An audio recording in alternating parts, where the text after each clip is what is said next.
శుక్లాంబరధరం విష్ణుం శశివర్ణం చతుర్భుజం ప్రసన్నవదనం ధ్యాయేత్ సర్వవిఘ్నోపశాంతయే అగజానన పద్మార్కం గజానన మహార్నిశం అనేకదంతం భక్తానాం ఏకదంతోపాస్మహే. ఓం గం గణపతయే నమః.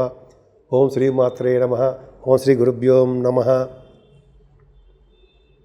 మా ఆది ఆస్థాలను చూస్తున్నటువంటి మీ అందరికీ, అలాగే ఫారిన్ కంట్రీస్లో ఉంటూ నాకు ఫోన్ చేస్తున్నటువంటి మీ అందరికీ కూడా పేరు పేరున నా హృదయపూర్వక నమస్కారాలు.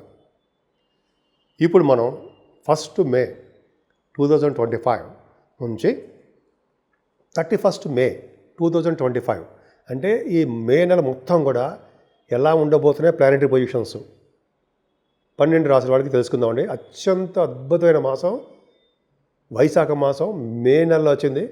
అంతేకాకుండా 3 గ్రహాలు కూడా ఈ నెలలో మారబోతున్నాయి, చెప్పుకుందామండి. దానికంటే ముందర మీరు మా ఆస్ట్రాలజీ తరఫున మీరు ఏమైనా జాతకాలు చూపించుకోదలుచుకుంటే మీ date of birth, time of birth, place of birth కావాలండి. నేనే స్వయంగా చూస్తాను జాతకాలు.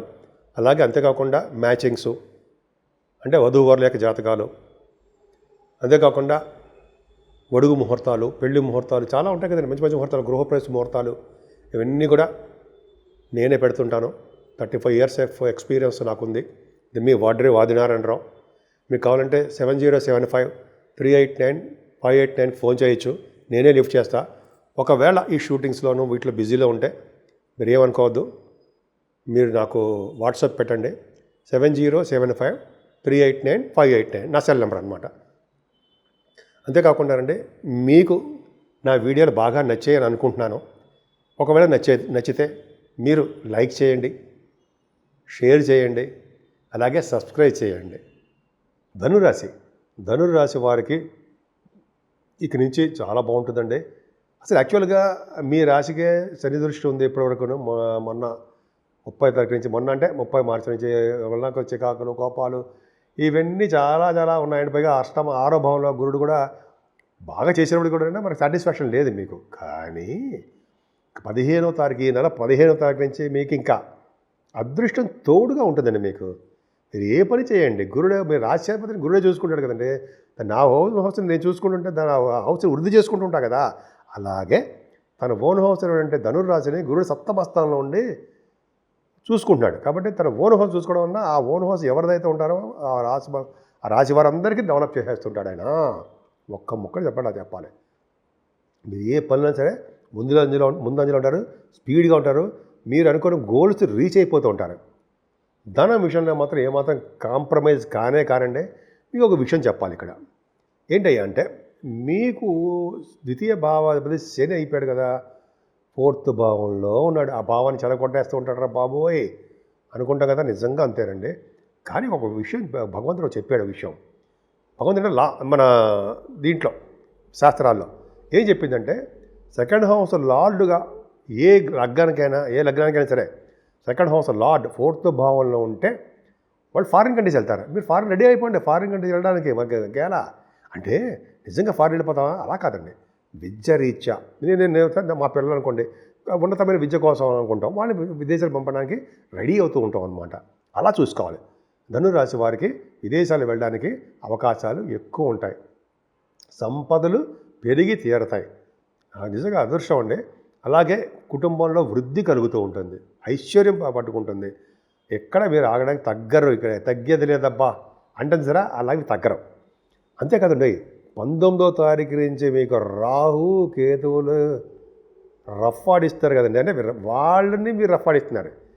ఒక విధంగా చెప్పాలంటే 15వ తారీఖునే, అదే ఈ మే నెలలో చైత్రమాసం వచ్చింది, వైశాఖ మాసం కదండి. 3 గ్రహాలు మారాలి కదా, గురుడు రాహు కేతువులు మీకు బ్యూటిఫుల్గా ఉన్నారు. రాహు 3వ భావంలో ఉండడము, భాగ్యస్థానంలో కేతు ఉండడం, మాట్లాడి మీరు ధనురాశి వాళ్ళకి ఎక్కడ ఆగరం.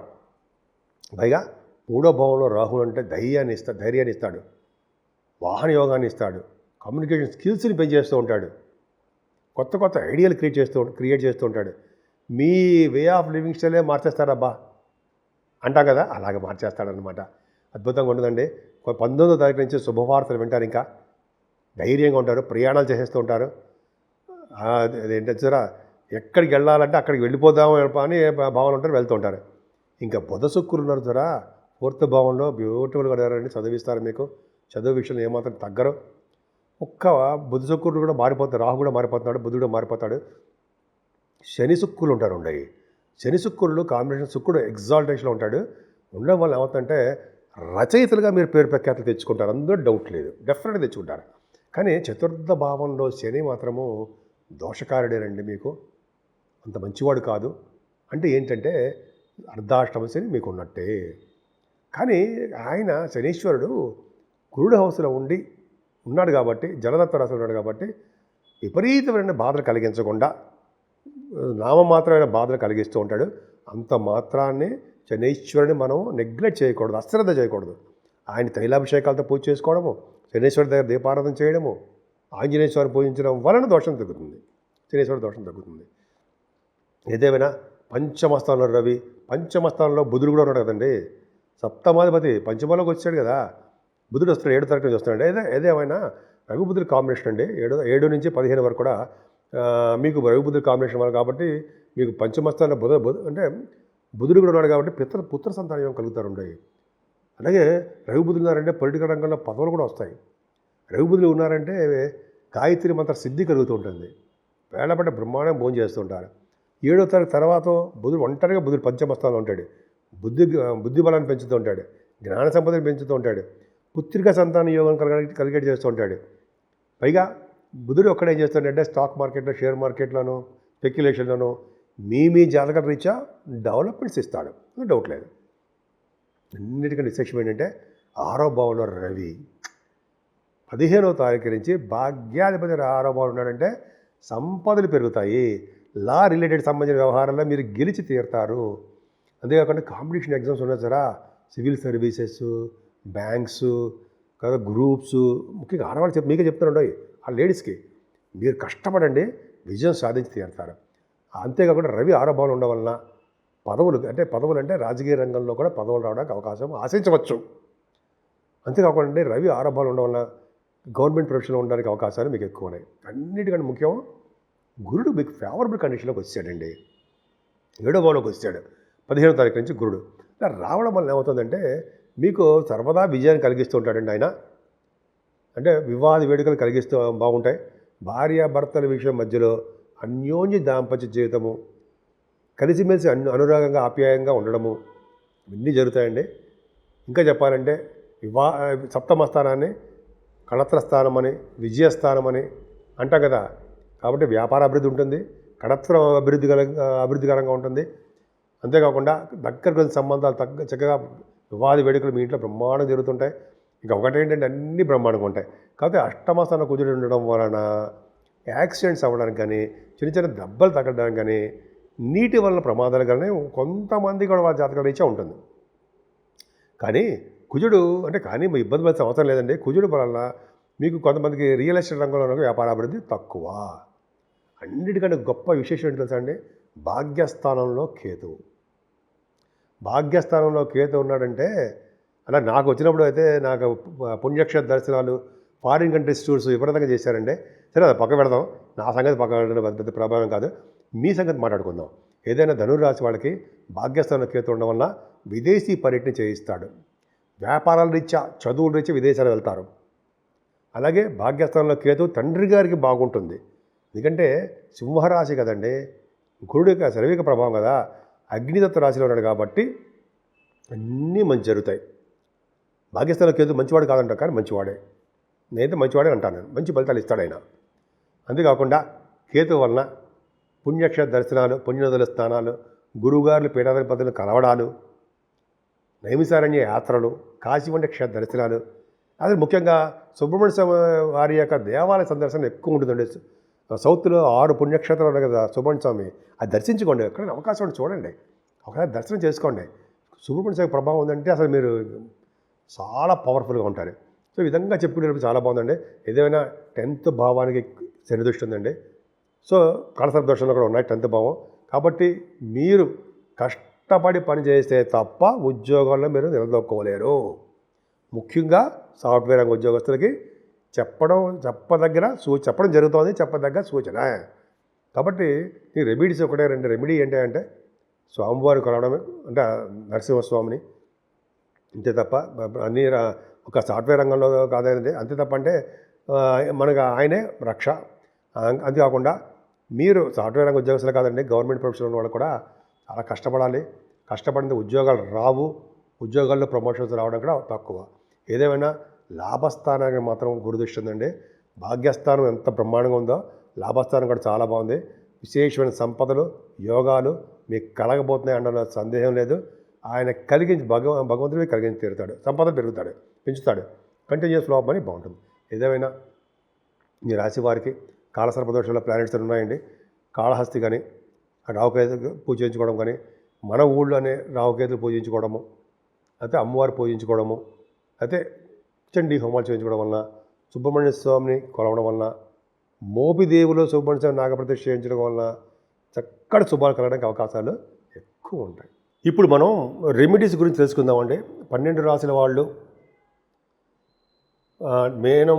మేషరాశి నుంచి మీనరాశి వరకు కూడా ఈ 12 రాశుల వారు ఎలా పూజించాలి, ఏం చేస్తే బాగుంటుంది అంటే మాత్రము చెప్పచ్చు, ఇప్పుడు చెప్పుకోవచ్చండి. ముఖ్యంగా ముందర ఈ నెల దీన్ని వైశాఖ మాసం అంటామండి. చైత్రం తర్వాత వచ్చే మాసం వైశాఖ మాసము. ఇది విష్ణుమూర్తికి చాలా ఇష్టమైన మాసం అనమాట అండి. విష్ణువుని పూజించాలి. అంతేకాకుండా 8వ తారీఖుని మనకి అన్నవరం సత్యనారాయణ స్వామి వారికి కళ్యాణం జరగబోతుంది.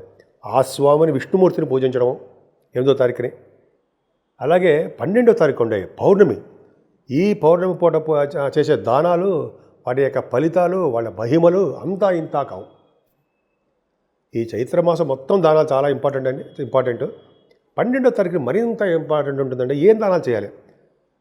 ఈ నెలలో ముఖ్యంగా చేయాల్సింది జలదానం. అంటే మంచినీళ్ళు, చల్లటి మంచినీళ్ళు దానం చేయడం, చలివేంద్రాలు పెట్టడం, మజ్జిగ ప్యాకెట్లు దానం చేయడం, ఇది మోస్ట్ ఇంపార్టెంట్ అండి. మజ్జిగ అంటే జనరల్గా మనం జలదానం చేస్తాం. తర్వాత గొడుగుల వల్ల ఫలితం చాలా అద్భుతంగా ఉంటుందండి. గొడుగు దానం చేయడం వేదశాస్త్ర పండితులకి, కొంతమంది బ్రాహ్మణులకి, ఎవరికి ఇష్టమైన వాళ్ళకి గొడుగులు దానం. చెప్పులు మర్చిపోకూడదండి. విసిరికర్రలు అదొకటి, వస్త్రాలు, ఇవన్నీ ఏంటంటే కంపల్సరీగా ఏ చేస్తే చాలా మంచిదండి. అదొక అద్భుతమైన ఫలితాలు మనకి చాలా మనకి వచ్చి తీరుతాయి. అంతేకాకుండా మనం ఈ నెల మొత్తం కూడా ఈ దానాలు చేసుకోవడం 12వ తారీఖుని, అలాగే 15వ తారీఖుని మనకి గురుడు మారుతాడు కదండి. ఈ నెలలో చాలా అద్భుతాలు ఉన్నాయండి. రావుకేతులు మారడము, గురుడు 15వ తారీఖు మారడం వల్ల సరస్వతి నది పుష్కరాలు వస్తున్నాయి కదా. ఆ సరస్వతి నది పుష్కరాల్లో స్నానం చేయడం వల్ల మరింత ఫలితాలు బ్రహ్మాండం కలుగుతాయి కదా. ఇంకోటి తెలుసా అండి, శాస్త్రం కొంత నేను చదివించడం ఏంటంటే, మనం వీటి నదీ స్నానాలు వెళ్ళినప్పుడు స్నానాలు చేసేసిన తర్వాత అక్కడ పట్టు పిండేసుకోకూడదు, మనం కట్టుకున్న బట్ట. అలా ఒడ్డు వరకు వచ్చిన తర్వాత ఆ నీళ్లు కారనివ్వాలట. ఎందుకు? ఆ నీళ్ళనే దేవతలో మొత్తానికి ఎవరో ఉండండి వాళ్ళు స్వీకరిస్తారట. అది ఒక కదా, పితృదేవతలు అన్నారు అది వాళ్ళు. అందుకని నాకు గురువుగారు వాళ్ళు చెప్పడం నేను విన్నాను. అందుకని మనం దర్దిస్థానం చేసి వచ్చిన తర్వాత గబగబా పిండేసుకోకుండా బయటకు వచ్చిన తర్వాత అప్పుడు వాటిని పిండుకుంటే మంచిది, తడి బట్టలని. అదొకటండి. అదొకటి చాలా పవర్ఫుల్. నది స్నానం, పుష్కర నది స్నానం, పైగా సరస్వతి నది స్నానం అంటే జ్ఞానాలకి మారిపోయి రావడే కదండి. జ్ఞాన సంపద సరస్వతీదేవి పుష్కరాలలో స్నానం చేయడం అత్యంత యోగకరం, అదృష్టం కూడా. ఇంకా లాస్ట్లో హనుమత్ జయంతి అండి. హనుమంతుని పూజించడం వాళ్ళు ఎప్పటికీ కూడా చెడిపోరు. హనుమంతుని పూజించడం వల్ల సకల దేవతలు పూజించినట్టే అంటాం కదండి. హనుమంతుడు ఆంజనేయ స్వామిని పూజించడం వల్ల మనకి శనీశ్వరుడు వల్ల వచ్చే దోషాలు పరిహారం అవుతాయని చెప్పి అంటలా పెద్దలు. సో ఈ విధంగా ఆంజనేయ స్వామిని పూజించడము, ఆయనకి ఆ రోజు అప్పాలు, ఇంకా అది కూడా ఒక ఎపిసోడ్ చేసుకుందామండి. అప్పాలు నైవేద్యం పెట్టడము, తమలపాకులు నైవేద్యం పెట్టడము, 11 ప్రదక్షిణాలు చేయడము, ఆయన దగ్గర దీపారాధన చేయడము, ఇవన్నీ ఆయన యొక్క ఆశీస్సులు తీసుకోవడం వలన మనకి ఎటువంటి గ్రహాల వల్ల వచ్చే దోషాలన్నీ కూడా పరిహారం అవుతాయండి. అంతేకాకుండా ఈ నెల మొత్తం కూడా రావుకేతుల మధ్యలో ఉండిపోవడము గ్రహాలన్నీ. అందుకని అమ్మవారిని పూజ చేసుకోవడం వల్ల, అలాగే కుజుడు సుబ్రహ్మణ్య స్వామి ఆరాధన మర్చిపోకుండా చేయాలంటాయి. సుబ్రహ్మణ్య స్వామిని పూజించిన వాళ్ళు అసలు ఎక్కడికో తీసుకెళ్ళి కూర్చోబెడతాడు. ఎటువంటి దోషాలు ఎక్కడ కాపాడుతాడండి ఆయన. అద్భుతం ఫలితం ఉంటాయి. సో ఈ విధంగా 12 రాసుల వాళ్ళకి చెప్పదగ్గ సూచన ఏంటంటే, మనకి ఏ దేవుడు ఇష్టమైతే ఆ దేవుడిని పూజించడం వలన సకల శుభాలు, సకల సౌఖ్యాలు కలగడం కాకుండా మనకి సంపూర్ణ ఆరోగ్యప్రదంగా, ఆనందదాయకంగా, సంతృప్తిగా మనం ఎప్పుడూ ఉంటామని, మీరందరూ ఆరోగ్యాలతో ఉంటారని నేను మనస్ఫూర్తిగా కోరుకుంటున్నాను.